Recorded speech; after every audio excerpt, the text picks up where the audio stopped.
স্ত্রীর অসুস্থতায় স্বামীর কর্তব্য। ১. শারীরিক সহায়তা। স্ত্রীর অসুস্থ অবস্থায় তাকে শয্যায় আরামদায়ক রাখতে খাবার ও পানি সরবরাহ করা এবং ডাক্তার দেখানোর জন্য প্রস্তুতি নেওয়া। ২. মানসিক সহায়তা। অসুস্থ স্ত্রীর মানসিক অবস্থার গুরুত্ব অগাধ। তাকে সান্ত্বনা দেওয়া, সাহসী কথা বলা এবং তার আশঙ্কা বা দুশ্চিন্তা দূর করার চেষ্টা করা। ৩. ব্যবসায়িক বা কাজের চাপ কমানো। যদি স্ত্রীর সেবা প্রয়োজন হয় তবে তাকে সময় দেওয়ার জন্য প্রয়োজন হলে নিজেকে কাজ থেকে অব্যাহতি দেওয়া। ৪. যথাযথ চিকিৎসার ব্যবস্থা করা। স্ত্রীর সঠিক চিকিৎসা নিশ্চিত করার জন্য ডাক্তারের পরামর্শ নেওয়া এবং তার সঠিক ও নিয়মিত চিকিৎসার বিষয়টি নিশ্চিত করা। ৫. আনন্দদায়ক পরিবেশ তৈরি করা।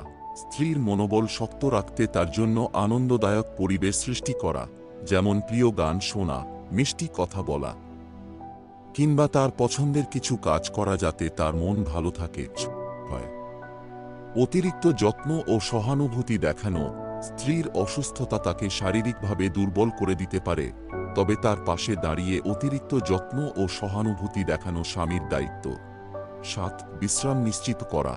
তাকে পর্যাপ্ত বিশ্রাম এবং আরাম দিতে হবে যাতে তার শরীর দ্রুত সুস্থ হতে পারে। এই সময় স্ত্রীর প্রতি ভালোবাসা, সহানুভূতি ও সহায়তার মাধ্যমে স্বামী তার কর্তব্য পালন করেন এবং সম্পর্ক আরও দৃঢ় হয়।